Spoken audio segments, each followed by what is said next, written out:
DJ friends, and it's amazing. But if you're not having fun, then you're not going to produce the quality of music that you think you are. And that's what I had to realize. I had taken a step back and had to remember like why I started doing this. And that's like, I don't remember what DJ it is, but they have on one turntable and then fun on the other one. And I always thought that was so cool just to remember that. And I think that's the biggest thing, is to place your heart in what you're doing. That's with any craft, but DJing especially, because it connects so many people. Like, welcome to From Within, another episode. Today we're here with Sebastian Vega, DJ from Virginia Beach. How you doing, bro? Nice to have you here, man. I appreciate you. Yes, sir. Yes, sir. So, first off, like I said, from Virginia Beach.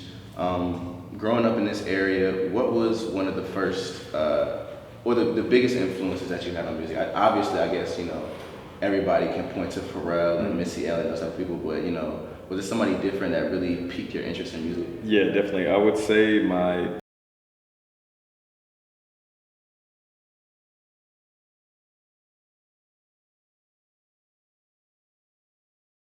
when it comes to DJing. So since I was younger, he's probably been DJing since 2000. As long as I can remember, that's always been something that he was into and completely passionate about, and so submerged into that it definitely influenced me to want to take music more seriously. So once I got to an age where I could take it into my own hands, that's what I did. And to this day, I've never actually done any kind of like training with him or anything. I just am still to this day and admire from afar to him, but that is where my biggest inspiration came from. And then along the way, there's also other stuff like A-Track, selection, stuff like that. But like core base inspiration for wanting to DJ is definitely my uncle for sure. Right. So a lot of DJs, I would assume,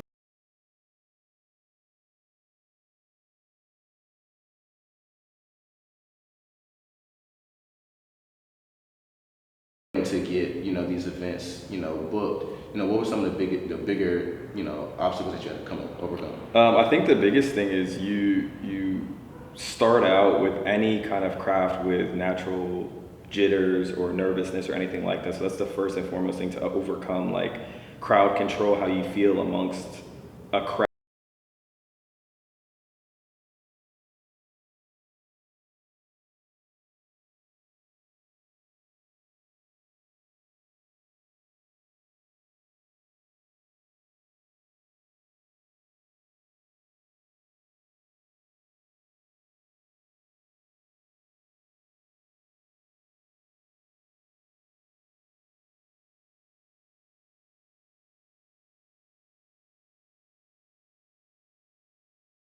The guys around here, or guys and girls, but I wanted For sure. the spotlight, When I started doing, and shout out to Traptastic, they've always been great to me. That's one of like my earlier partners that I've been able to do events with. I did an event in, I want to say like 2017 at Granby Theater, and there was probably like 1,000 people in there.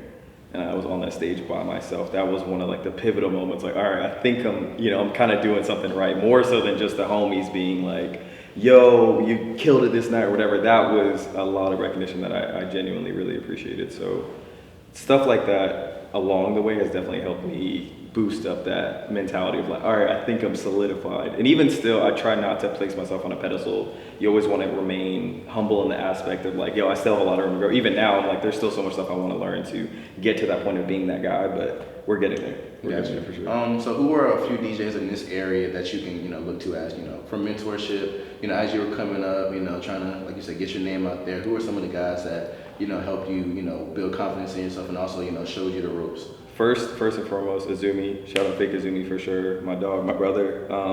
Since I started DJing, Azumi always was super, super supportive. Definitely showed me when we were DJing together just a lot of the ropes, and I learned a lot just from partnering with him and DJing behind him sometimes. So if he would headline, I'm going on before him, feeling out different stuff. He definitely was somebody I would say was a big part.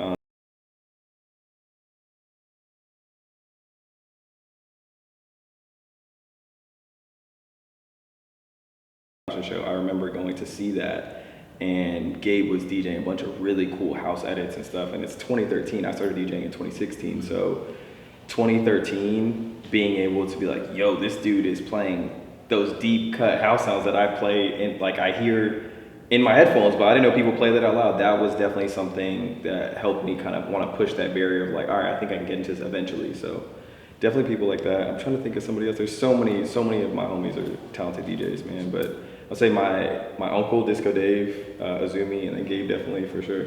Got you. Yeah. So in terms of the business side of DJing, a lot of people may not know, sometimes the struggles, excuse me, of, trying to get booked and, of course getting paid and this type of thing. So of course, with you being under the umbrella of Create with the Perfect Play and, Huey and Cortez, Yep.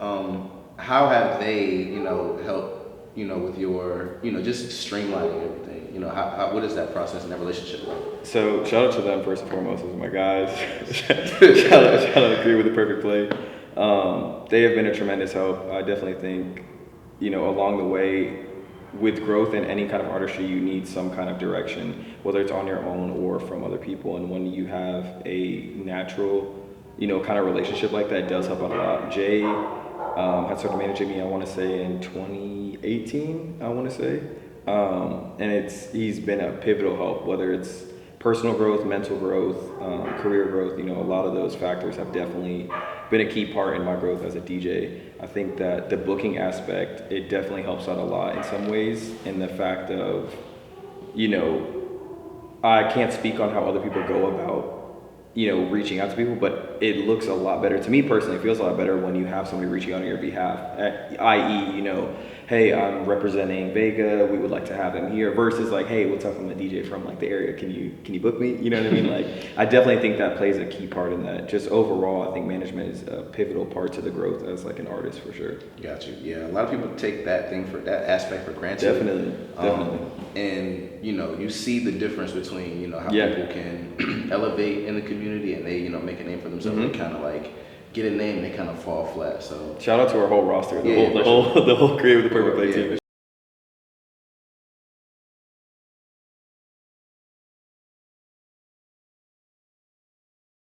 There's a couple DJs that I really enjoy. It's like Joe K. I got to see him in DC one time, and it was it was an amazing experience. With the mixes that he had, how the whole room he had it in the palm of his hand. So if there was just say two other DJs you can spin with, yeah, exactly. Who would be those other two DJs that you would like to, whether it's in the community or like a bigger name?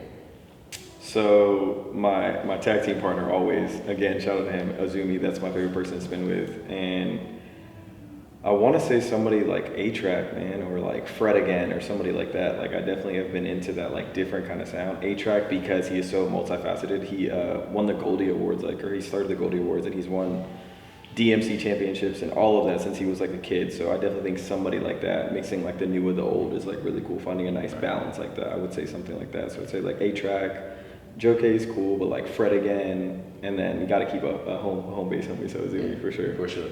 So of course, talking to you, we've had conversations about just going out places and you kind of getting a feel of just wanting to go out and listen to other DJs and how they spin. Yeah. So I don't have the same ear as a professional. So what is that like, going to a different event and just kind of just listening, not for the fun now. Of course you're enjoying the music, but trying to get keeping a really sharp ear of how this DJ is spinning. So what are some things you try to take from other DJs? Just paying attention to transitions. A lot of the times when new music drops, you're not sure how it's going to react to in a crowd. So sometimes it's nice to go out, hear it played a different way, and be like, okay, wow, that actually worked a lot different than I thought it was going to be. Or it could be the other way, like, wow, glad they got to premiere that song before I did, because that was like a flop. I guess the crowd didn't react to it a lot of the times. I've seen a debate on Twitter about Cardi's new music, and they were like, I don't think that has a lot of club value. And if you've seen, you were at my last event, like, it definitely has some club value there. So it's just all give and take of how you orchestrate these things together, how you select these songs. I think that's the biggest thing when I go out, is just hearing song selection. It doesn't even necessarily have to be, obviously we're DJs and you want there to be an amazing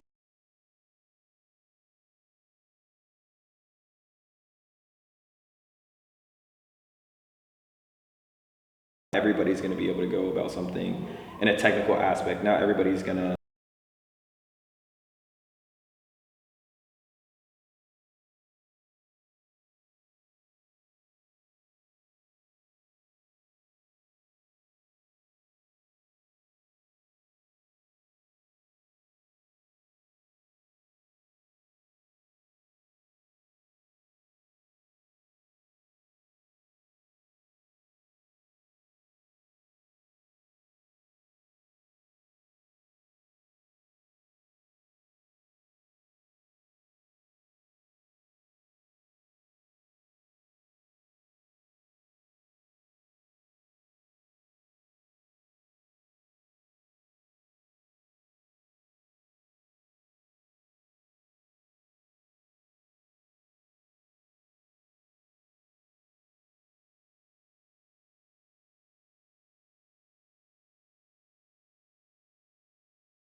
that you kind of just discovering, you know, these hidden gems. So, you know, what is it like discovering music and, you know, and also just trying to maintain the mainstream stuff as well? So it's a fine line between being able to put people onto music and then be receptive, and then playing something that absolutely nobody knows. There's a very fine line in between there, and I like to operate on that sometimes. So when it comes to SoundCloud, that's a lot of, you know, my edits. You know, if you see a mashup, a flip of something, I love to do that. I submerge, like, I have two SoundClouds. I have one that is my pride and joy. I keep it away from everybody. If anybody ever found out, I'd be so sad. But it's where I find a lot of my deep cut, you know, flips and all that stuff. I would say Spotify and Apple Music, it's so user friendly now to where you're able to have your stuff curated. So you get notifications, you know, Lucky just dropped, you know, so it's like I got a notification about that. That's been on repeat.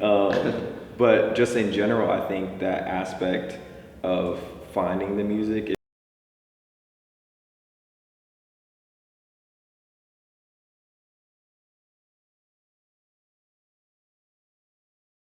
onto a new song completely, it's hit or miss for sure. Right. And with your mixes, you dropped a few mixes in the past. You know, what is it like, you know, curating those mixes? You know, is it like do you start and then you like, I don't know how that goes, and you like start over? No. Because your mixes are always like, you know, like an hour long. Yeah, so yeah. You're just going. So, you know, what is it like, you know, making these mixes? So I actually have taken a break from releasing any mixes. I'm going to be putting my first one out, hopefully, fingers crossed, in this next month. But when I was doing those, and I can, you know, pull up the receipts, but those are all like one take. So like it really was just like what I was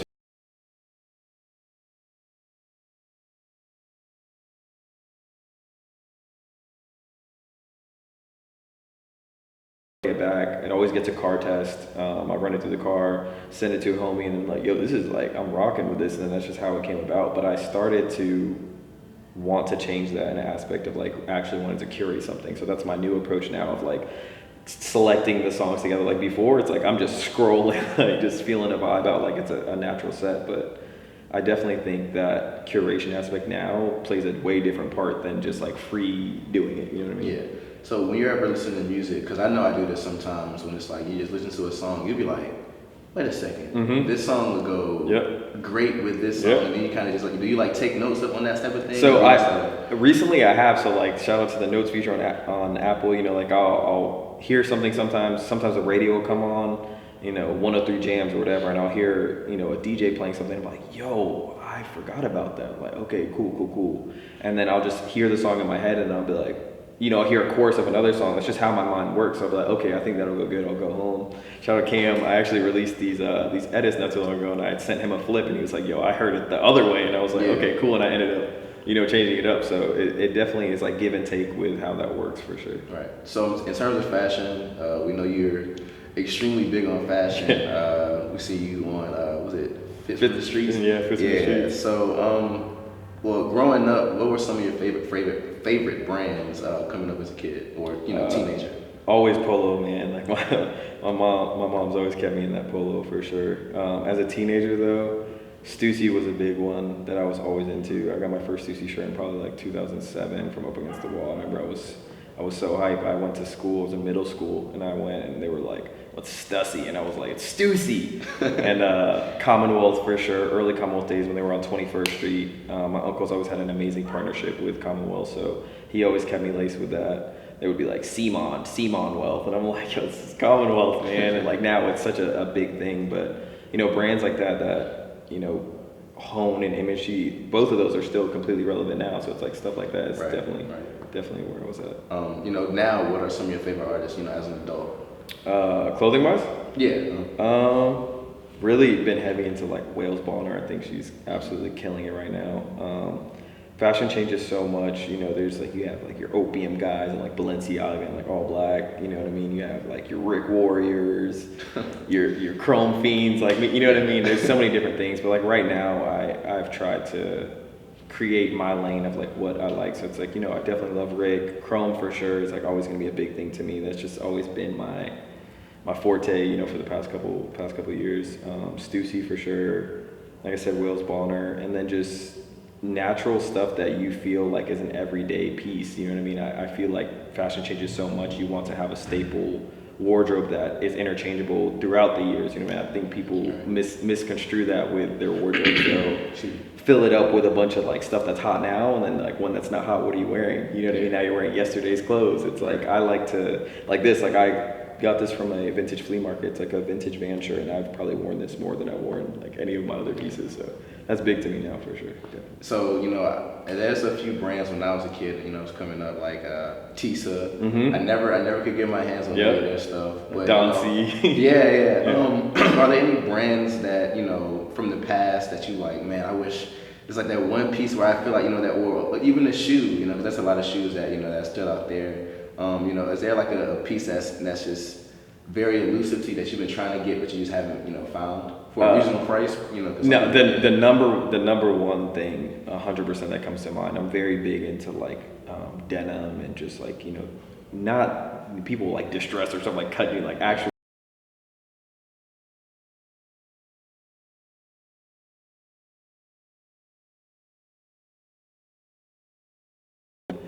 But it's always been one of my favorite jeans. They're completely like the craftsmanship on them are amazing. If you don't know what they're, look them up. They're a seriously beautiful piece of apparel. Anybody that has them, they're selling for like $15,000. Like they probably retailed I think for I want to say like $700. They re-released one time at Complex Con last year, and they weren't even the same edition. And those are still going for like $7,000. And it's nothing to do with price point. It's just the actual quality of the garment is just amazing. It's something that I want to have when I get there and just wear it with like a white tee. Like that's it. Like literally, it's a Vans. Like that's it. Just like that's definitely that's.